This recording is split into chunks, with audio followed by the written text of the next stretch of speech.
여러분 반갑습니다. 최민구 목사입니다. 오늘은 여러분들과 함께 질문에 대해서 좀 생각을 해 보려고 해요.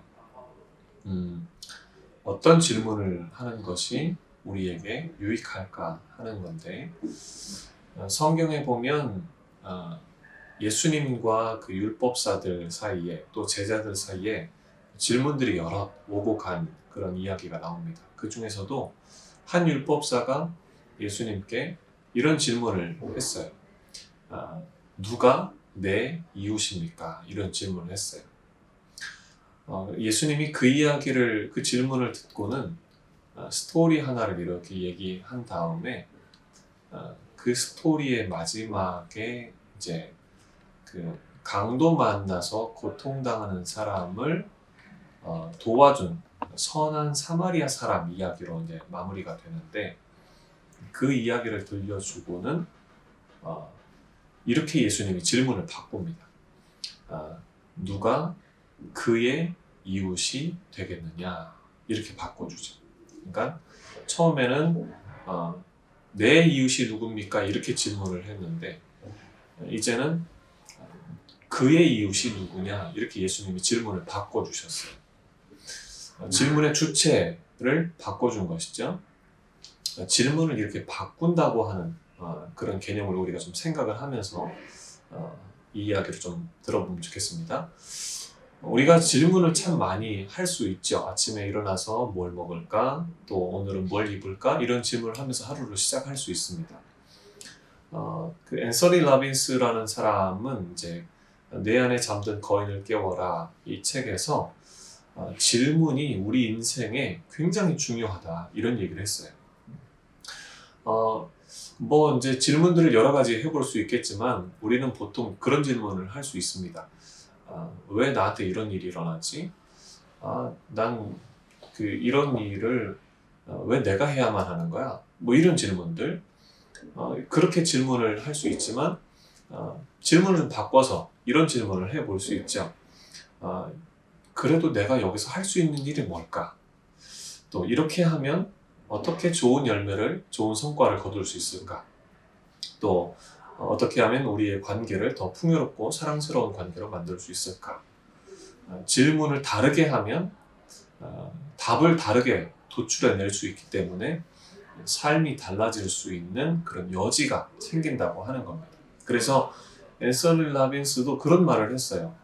성공한 사람과 그렇지 않은 사람의 차이는 성공한 사람들의 질문이 그렇지 않은 사람들보다 훨씬 더 탁월한 질문이었다 하는 거예요. 자, 그래서 우리가 질문을 할 때 어떤 질문을 하고 있는지 살펴볼 필요가 있다는 것입니다.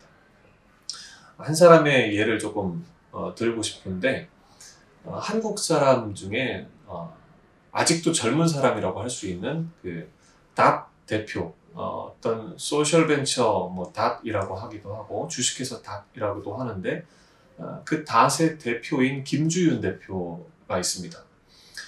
이 사람도 처음에는 그 트렌디한 그런 제품을 이렇게 창업을 해서 만들어 보려고 노력을 많이 했어요. 그래서 마크 저커버그라든지 스티브 잡스 같이 일찍 사업을 시작을 해가지고 일찍 아주 대단한 성과를 거두고 싶은 그런 욕심이 있었던 사람이었습니다.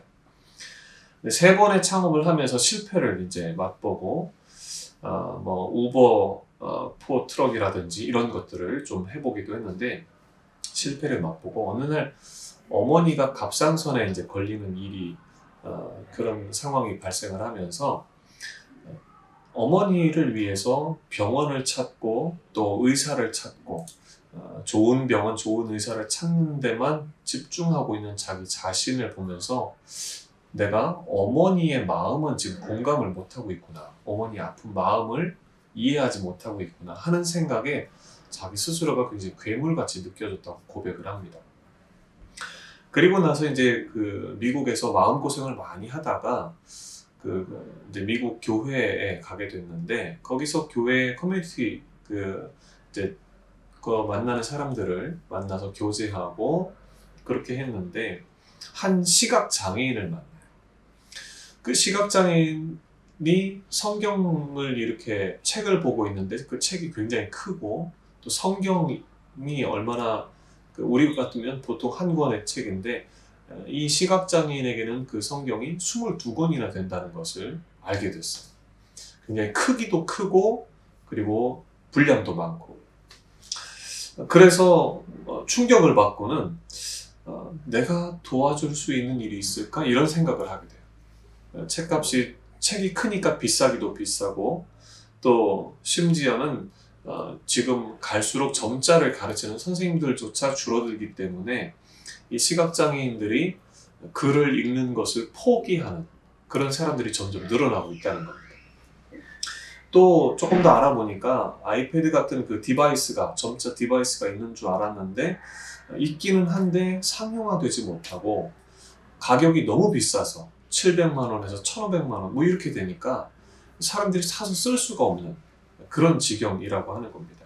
그래서 미국에 있는 그 친구도 겨우 빌려 쓰고 있는 입장이라고 하는 얘기를 듣습니다. 한국에서도 한 친구 이야기를 들으니까 이제 정부에다가 그 대여 신청을 했는데 7년 동안 지금 기다리고만 있다고 하는 얘기도 들어요. 그래서 이들을 내가 어떻게 하면 도울 수 있을까 고민하면서 조사를 해보니까 이런 두 가지 이유 때문에, 그러니까 점자책이 비싸기도 하고 또 선생님도 줄어들고 하기 때문에 사람들이 글을 읽는 걸 포기하고, 그렇게 되니까 교육을 결국 포기를 하게 되고, 교육을 못 받으니까 취업도 할 수 없고 실업자로 대부분 이어지는 그런 이제 악순환이 된다고 하는 거죠. 그들의 아픔을 그렇게 이해하게 되었습니다. 그렇게 해서 같이 이전에 창업했던 친구들하고 그런 얘기를 나누면서 같이 공감대를 얻어서 어떻게 하면 이들을 도울 수 있을까?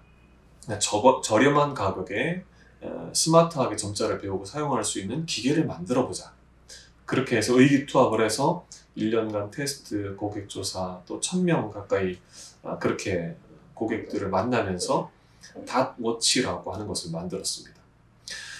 한국에서부터 아주 호평이 쏟아지고 타임즈나 BBC, 세계의 500개 언론사에서도 대대적으로 이 제품을 다루어줬어요. 이 닷워치가 이제 손목시계만한 것인데 그 손목시계 그 판 위에 점자가 올라갔다 내려갔다 하는 거예요. 그러면서 이제 글을 이제 표현해주는 그런 것인데, 이게 일본보다 독일보다 훨씬 더 아주 좋은 기술이 되어서 한국이 세계적인 이 분야의 독보적인 기술을 얻게 됩니다. 그러면서 미국 정부에서도 이제 이걸 인정을 하면서 이 회사에서 지금 닷패드를 또 그 기술을 가지고 만들어서 그 닷패드를 미국 정부에서 교육부에서 직접 그 승인해서 미국 전역의 학교에다가 이것을 보급하겠다. 그리고 300억 달러의 그 계약을 맺었다고도 합니다. 여러분, 질문 하나 때문에 엄청난 일을 이루게 되는 것이죠. 우리가 어떤 질문을 할 것인가 잘 생각해 봐야 됩니다. 우리 일상에서 쓰는 부정적인 질문이 아니라 내가 어떻게 하면 이 일을 해볼 수 있을까? 어떻게 하면 여기서 좋은 열매를 거둬볼 수 있을까?